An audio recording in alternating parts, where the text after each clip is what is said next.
እንዲህ ያለው የአሜሪካ ተጠፋለች ምኞት ይሰማ የነበረው የጆ ባይደን አስተዳደር ህዝብ አታስርቡ፣ አገራችሁን ከምታፈርሷት ተባብራችሁ ተነጋግራችሁ ተደራድራችሁ ችግር ፍቱ በማለቱ ነበር። ያኔ ከጠቅላይ ሚኒስትር አብይ ጎን ብዙዎች ቆመው ይጮሁላቸው ነበር። አንድን ህዝብ እንደ ቢያፍራ እናጥፋው የሚሉ፣ ከሽንኩርት መክተፊያ ውጪ እንዳይታጠቅ እናድርገው የሚሉ፣ ያንን ማንነት መንግስት ሊሰርዘው ይገባል እያሉ የሚማጸኑ፣ ጠቅላይ ሚኒስትሩ የነገሯቸውን ሳያላምጡ የሚውጡ፣ አሜሪካ ስልጣን ልትነጥቀኝ ነው ብለው ሲናገሩ የሚያምኗቸው፣ ለምን ደሴና ኮምቦልቻ ላይ ተሸነፋችሁ ሲባሉ ነጮችና ጥቁሮች በወሎ ግንባር ተዋግተውን ብለው ሲዋሹ የሚቀበሉ አያሌዎች ነበሩ። የአሜሪካ መንግስት ነጭ ደብዳቤ እንጽፍብሃለን ሲሉት፣ እጅንም አንሳ ሲሉት፣ ታሪክ አልባም ሲሉት በአደባባይ እሰጥ አገባ ውስጥ ሲገባ አልታየም።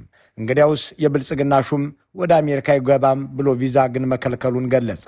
በዚህ ጊዜ ነበር ሽመልስ አብዲሳ የተሰኙትና ራሳቸውን እንደ ምክትል ጠቅላይ ሚኒስትር የሚቆጥሩት ሹም አሜሪካን ሊያጣጥሉ የተከሰቱት። ኢትዮጵያ ሀገራችን በከፍተኛ ፈተና ውስጥ ነው ያለችው። ያው ቪዛ ተከልክሏል። እኔን አያውቁኝም፣ እኔም አላቃቸውም። ስለዚህ ብዙ አይመለከተኝም።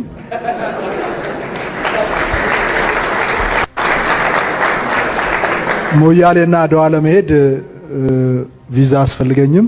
ከዛ ውጪ እኔ ብዙ እንቅስቃሴ ስለማደርግ አያውቁኝም፣ አላቃቸውም። ስለዚህ የውሳኔው እኔን አይመለከተኝም እንድታደርሱልኝ።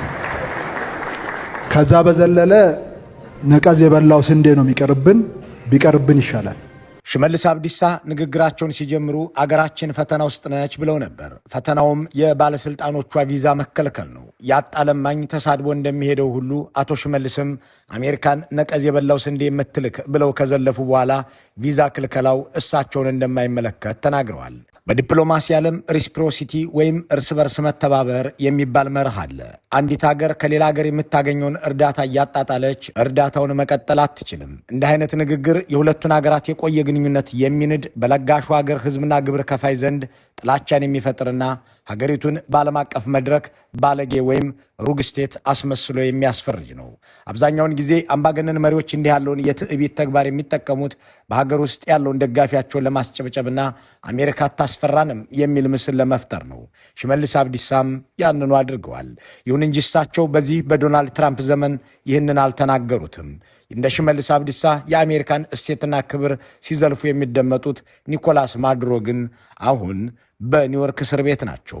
ብልጽግናዎች አሜሪካ አታስፈራራንም፣ እሷን የሚገዳደር መሪ ያለን፣ ዶናልድ ትራምፕን ልክ ልካቸውን የሚናገር መሪ ያለን ለማለት ሲቃጣቸው የሚያሰማሩት ደግሞ እንደ ሌንጮ ባቲ ያሉ የሐሰት ባንዲራዎችን ነው። የኢትዮጵያን ኤርላይንስ ቢሾፍቱ ላይ በተከሰከሰበት ጊዜ ትራምፕ ደወለ። ያው እንደ ማንኛውም ሀገር መሪ በአደጋው ላይ ለተሰዉ ኢትዮጵያኖችና ሌላ አገር ዜጎች አዘኔታውን ገለጸ።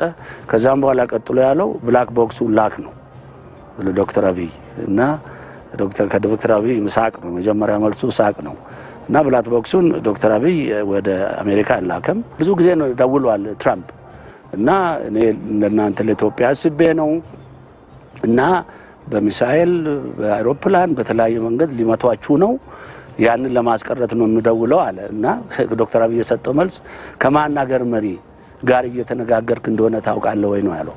ከኢትዮጵያ መሪ ጋር እኮ ነው እየተነጋገርከው ያሉት፣ ይምቱና እንታያለን ነው ያለው ማለት ነው። ሌንጮ እያሉን ያሉት አብይ አህመድ ልክ እንደማድሮ ናን ሞካከር ብለው ነበር፣ ኑ ግጠሙኝ እያለም ይፎክር ነበር እያሉ ነው። አብይ ናይዋጣልን ብሎ ነበርም እያሉ ነው። ሌንጮ ቅንድባቸውን ከፍ ዝቅ እያደረጉ ይህንን በሚናገሩበት ወቅት ግን ዶናልድ ትራምፕ ስራ ላይ አልነበሩም። ለአንድ ሚኒስትርነት ለዓመታት ሲባዝኑ የነበሩት ብርሃኑ ነጋም አስተምራ አስመርቃ ስራ ሰጥታ ለዘመናት ያኖረቻቸውን አሜሪካን ለመዝለፍ የበሉበትንም ወጪት ሲሰብሩ ነበር። ሳውዲ አረቢያን ዝም ብላ እኛ ላይ ቁጣ በዛች በማለትም አብይ አህመድን አትናገርብኝ እስከ ማለት ደርሰው እንደነበር አይዘነጋም። ይህ ሁሉ ሲሆን ብልጽግናዎች አንዳቸው የገጠማቸው ነገር ነበረ ማለት አይቻልም። ምክንያቱም እንዲህ ያለን ከሰላንቲያ የማይመቻቸው ዶናልድ ትራምፕ ያኔ የአሜሪካ መሪ አልነበሩም። አሜሪካን ታላቅ የማድረግ ጉዞ ላይ ነኝ የሚሉት ፕሬዚዳንት ትራምፕ የአገራትን የተፈጥሮ ሀብት መቆጣጠር ላይ ያተኮሩ ከመሆናቸው በተጨማሪ አሜሪካን የሚተናኮሱና ከአሜሪካ ጋር ትከሻ የሚለካኩ መሪዎችን እንዲሁም አገራትን ሲታገሱ አልታዩም። ኢራንን ሄደው የደበደቡለት ይህንኑ ለማድረግ እንደሆነ ሲናገሩ ተደምጠዋል። ማዱሮን ያሰሩትም አሜሪካ ማን እንደሆነች ለማሳየት ጭምር ነው ብለዋል። የውጭ ጉዳይ ሚኒስትራቸው ማርኮ ሩቢዮ ደግሞ ያሉን አለቃ ያዘዙህን ማድረግ አለብህ ካሉህ አሉህ ነው ሲሉ የመደመጣቸው ምክንያት ይኸው ይመስላል። ከኒህ ፕሬዚዳንት ጋር አትጫወት አይምራህም እያሉ ማስፈራርተዋል። And I hope what people now understand is that we have a president. The 47th president of the United States is not a game player. When he tells you that he's going to do something, when he tells you he's going to address a problem, he means it. He actions it. Don't play games with this president's in office because it's not going to turn out well. ማርኮ ሩቢዮ ከጥቂት ዓመታት በፊት እና አብይ አህመድ አሜሪካን ጎረምሳ እያሉ ሲዘልፉ እነ ሽመልስ አብዲሳ የነቀዘ ስንዴ የምትልክ እያሉ ሲሳደቡ እነ ሌንጮ ባቲ ቁና ሙሉ ውሸት ሲያከታትሉ ቢሰሙ ኖሮ ካለቃይ ጋር እንዲህ ያለ ጨዋታ አትጫወቱ ይሉ ነበር የሚለውን እንተወው። የአዲስ አበባ ገዢዎች ለዶናልድ ትራምፕ በተደጋጋሚ የተላላኪ አድርገን ተማጽኖ ያቀረቡ ድግስህ ላይ ጥራን ብለው የሚለምኑ እንጂ እንደነ ማዱሮ የአገሬን ሀብት አሳልፌ አልሰጥም ሊሉ እንደማይችሉ ህዳሴ ግድብ ምስክር ነው። ወጉ ይድረሰኝ ብለው የአየር ኃይል አዛዡ ይልማ መርዳሳም እንዲሁ ለማድረግ ሞካክሯቸው ነበር። የዶናልድ ትራምፕን ንግግር ተከትሎ አየር ኃይሉ ተዘጋጅቷል ብለው ምድር ሀበሻን አስቀውት ነበር። የሆነው ሆኖ ብልጽግናዎች እጅሽን አንሺ ነቀዙ ነው ስንዴሽ የሚቀርብን ታሪክ አልባ ጎረምሳነሽ ወዘተ እያሉ አሜሪካን የዘለፉት ዶናልድ ትራምፕ ቤተ መንግስት ባልነበሩ ጊዜ ነው።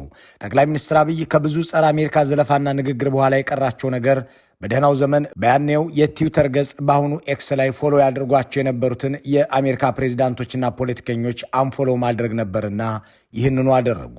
ጠቅላይ ሚኒስትር አብይ ዶናልድ ትራምፕን ትዊተር ላይ አንፎሎ ያደረጓቸው ፕሬዚዳንቱ ስልጣን በለቀቁ በጥቂት ወራት ውስጥ ነበር። ለዚህ ደግሞ ምክንያታቸው እነ ጆ ባይደን ነበሩ። የብልጽግናዎች አለቃ እንዲህ እንደ ዛሬው የጦር ወንጀለኛ፣ ጄኖሳይዳል ወዘተ የሚሉ መግለጫዎች ከስማቸው በፊት መጠራት ሳይጀምር ያኔ ኖቤል ተሸላሚ፣ ሪፎርሚስት፣ ካሪዝማቲክ ወዘተ እየተባሉ በሚወደሱበት ወቅት በትዊተራቸው በኩል ዶናልድ ትራምፕን፣ ቢል ክሊንተንንና መሰል የአሜሪካ ፖለቲከኞችን ይከተሉ ወይም ፎሎው ያደርጉ ነበር።